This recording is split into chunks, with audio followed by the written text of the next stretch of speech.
Yes, I was shocked at a this. very bizarre scene in Malibu at Nobu, which is sort of like McDonald's for the Kardashian family. It actually is. And Kim Kardashian went to dinner at Nobu. Not shocking. She went with her daughter North.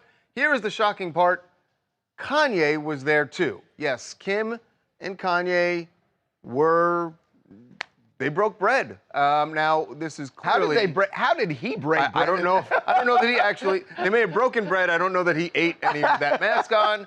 But they were inside the restaurant together for about an hour and a half. Is there like one of those barn doors that he can open up when he eats? Is there possibly? Yeah, so, I mean, like you guys are saying, this is definitely shocking considering lately they've been very frosty, and we just know that they don't get along in general ever since they divorced. We should note that Kim arrived with North and a bunch of her little friends, and they seem to have arrived and left separately, meaning that they staggered their entrances and their exits. So Kim and the kids go in first. Kanye arrives afterward and joins them. No sign of Bianca. And then when they left, I think it was Kanye who left first, and then Kim and the kids left afterward. And you see the kids there wearing these Vultures t-shirts. We don't know if the kids went in there. That part is interesting. We don't know if the kids went in there wearing the t-shirts or if Kanye just showed up with a bunch of t-shirts in hand and said, "Hey kids, wear my Vultures t-shirts," and they just walked out wearing them. In any case, the reason why this is sort of eye-opening is because this album is controversial. There's anti-Semitic content on this album in at least one of the songs that we've heard. And the fact that, North and the kids are proudly rocking the shirts is a little jarring, at least. You know what I mean? And, look, this is not a knock on Kim. I don't know if she was blindsided by this. We know North loves her dad and is rebellious, and Kim has very publicly spoken about the fact that it's hard for her to control North sometimes. So who knows? I'm not. This is not an indictment on Kim Kardashian by any means, but it is interesting. The other part of it, Fabian, that's interesting is that North would want to wear. North has a song, as far as what we've heard. She has a song that is on the album, so she wants to pump the album. And I'm sure her friends are excited to hear North's song on an album, right? So that's why the kids would be. The kids are not thinking about the anti-Semitic Of thing. course, No, and that's of why I course. feel Right, like Kim is sort of stuck between a rock and a hard place here because Kim, North, she wants to appease North and make her daughter happy, and she does want to have Kanye have a relationship with her. Obviously, that's another reason why I think maybe this came together the way it did. Look, over the past few days, Kanye has been ranting and raving, even with us to Mel.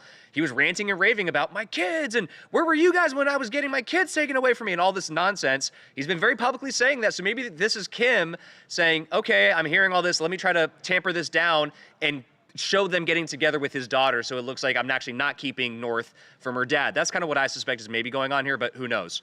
I mean, we've now done a second story in the same segment where, by the way, we have a documentary coming up on Monday with Kanye.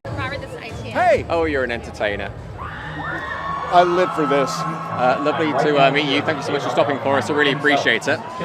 So, you're a bloody in a Christopher Nolan film. How fantastic is that? However, it did make me think that we've not seen you in a non-Marvel, non-comedic capacity for almost a decade now. So what were the key components that made you think, yeah, I'm going to jump back into a serious role and it's going to be for Christopher Nolan?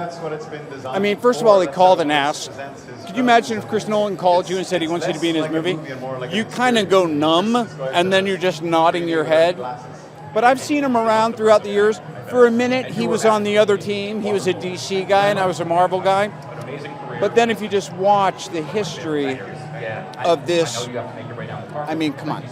He's quintessentially British, but he is a global phenomenon in he's an iconic guy. I mean, how often nowadays are you thinking about a film that's by the director, she or he or they? It doesn't happen very often.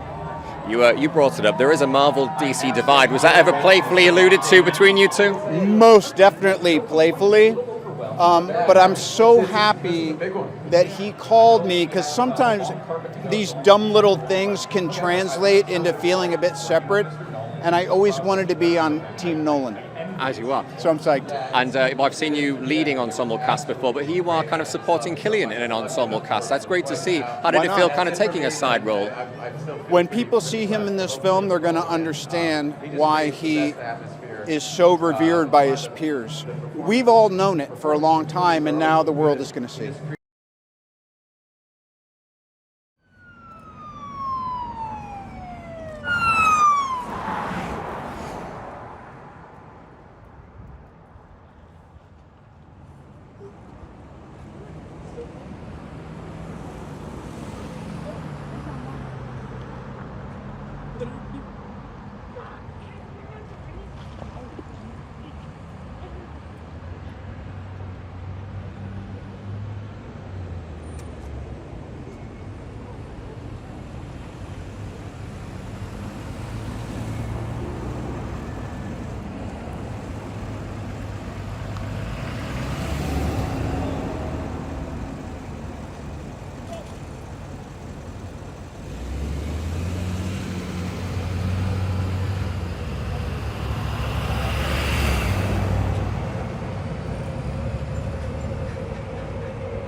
aren't real popular. Then where did this sound come from? What? You can hear him. He's gonna start yelling. You can hear him. Listen, you can hear him. Which maybe listen. Look, you can hear him yelling. You hear him?